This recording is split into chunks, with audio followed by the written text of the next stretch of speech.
Assalamualaikum warahmatullahi wabarakatuh. Warroon namantii biras ashamaa harka fuune jira jirtu.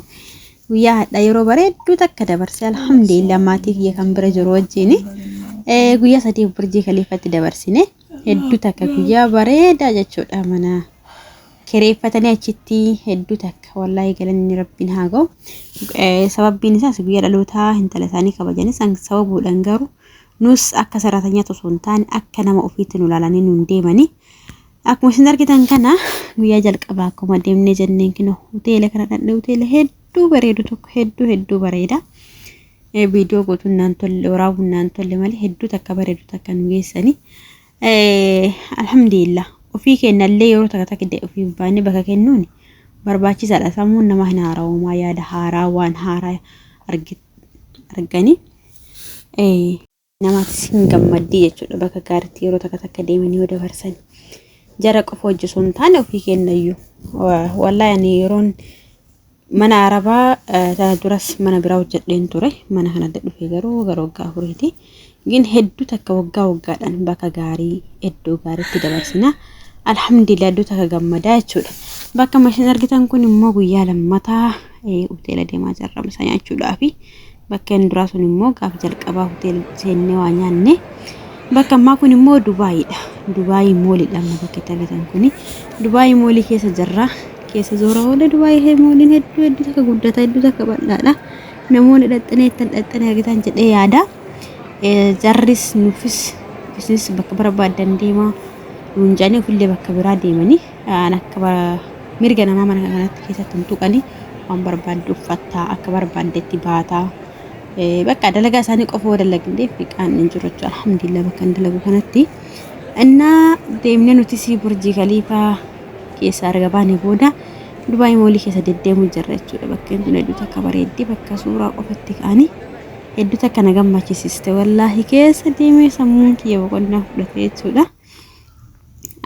Bakka margitan kunillee Dubaayii moolii keessa ta'e bakkeen kun beekamaadha. Namoonni hedduun dhaqanii suuraa garaagaraatti ka'anii bakka bishaan asirratti gadi bu'u kana jechuudha. Dubaayii keessaa Imaaraatii kana keessaa bakki guddaan addunyaa dhufteetiin hin daawwattu iddoo kana burjii kaliifaa fi Dubaayii moolii kana jechuudha. Bakka kanatti yeroo baay'ee feemasoonni garaagaraa dhufanii suuraa ka'anii poosti godhanii dugda kutanii bakka kun immoo alatti gara lakkanii amma alatti gadi yaanee jirra.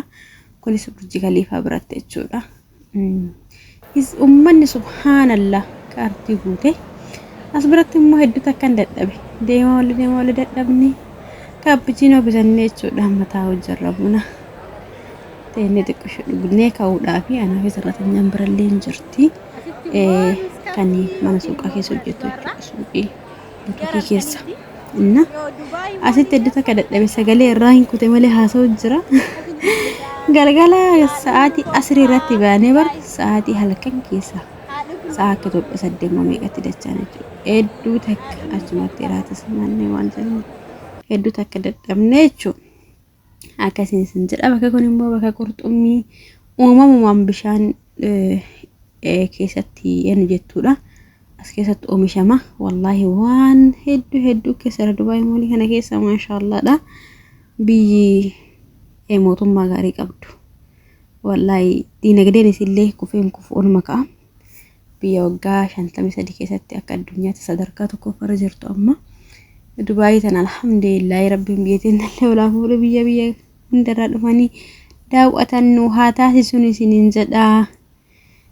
Bakka kun bakka qurxummiiti. Bakka hedduu jira. Bakka hedduu deemne waa baay'ee argitanii hanga xumuraatti guyyaan kun guyyaa lammaffaa jechuudha. Hanga guyyaa sadii bullee sagalee irratti waraabuun immoo naan tolle kanaaf nama irratti isin raafaa jira. Kuni guyyaa sadaffaa irratti yaanee butii kennatte alatti kanaan ta'ee gadi ba'an jechuudha. Haala kanaanii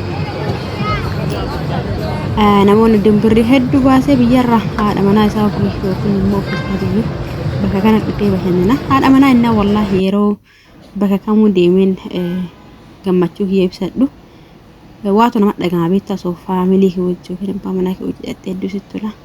Bakka kun immoo haadha ganama qorsii gochuu jirra. Galuuf qophoofnee kaanee uffata keenya uffannee qorsii dhuma xiqqoo si godhuudhaaf fooqii sadarkaa 76 gubbarra jirra.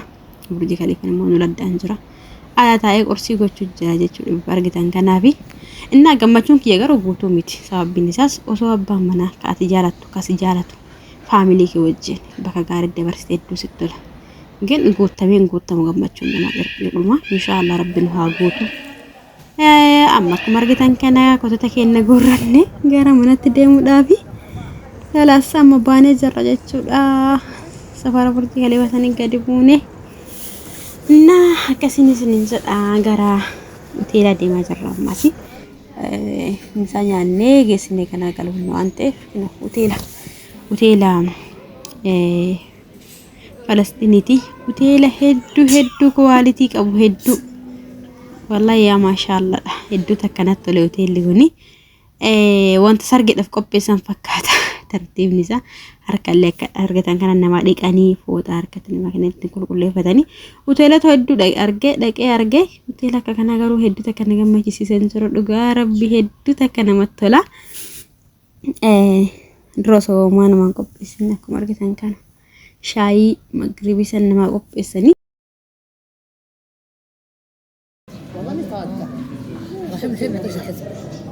jalqaba irratti immoo waan isin ajaa'ibu hoteela kanatti kasaraata kana nu qopheessanii kasaraata kanneen keessaa yeroo baay'ee andawaa furdinaa irraa dalagaa na isaa fi asiira isin argitan kana asiira mitooltu kun shaayiidha isa booda immoo salaaxaa bifa argitan kana nu qophaa'ee jira Maka hedduu takka das nama jedha tartiibni isaanii murattaba hedduu takka akkuma argitan kun immoo kubuusiidha kubuusii abbiyooti misaa gochuuf ennaa jechuudha magaalatti misaan kenna jaaza ta'ee jira ani nyaata isaanii jala hedduu takka murattabni isaanii dasseedha maashaallah tabaarakallaadha hundattuu rabbiin ka jaalannuuf kanu jaalatuutti nama yeroo gaarii dabarsu nu atatesu yeroo bira amma inni kun immoo misaadha aadaa isaaniitiin fakkaata qorqorroo fakkaata waan isaa akka kan isa keessa akkasi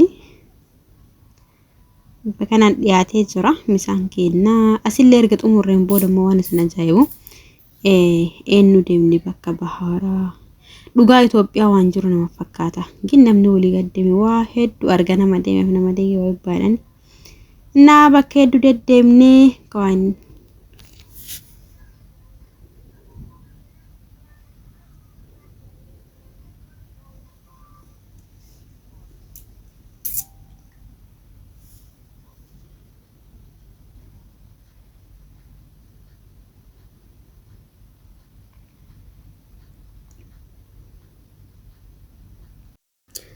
bakka kanammoo shintibeetii keessa seenan bakka harkatti dhiqatanitti viidiyoo kana waraabe jechuun just bakkuma harkatti dhiqatanidha hedduu takka bareeddi dhugaa hedduu hoteela akkana argan Dubaay kana keessatti hedduu takka namatti tola just akka namatti bakka viidiyoo isin waraabe namatti tola waan ta'eef yeroo takka waan gaarii arga sammuu nama boqonnaa argata bakkan kun immoo baadiyaan fakkaatu Oromiyaa keessa biyyuma keenya fakkaata dhugaa rabbii hedduu takka nama gammachiisa bakka irraa gammade bakka kanaa fi hoteela reefisan qofaadha bakka deema hunda keessa bakka kanatti hedduu takka irraa haa godhe wallahi alhamdulillah qilleensuma shaashamannee keessa yuusan hawaasa yookaan badda daree fakkaata hedduu takka das nama jedha rabbanni hundas fanetti irraa haa godhanii Dubaay keessa warra jirtaniin beektan jedhe yaada namoonni masanaan yeroo baay'ee deemtanii na maashaallah da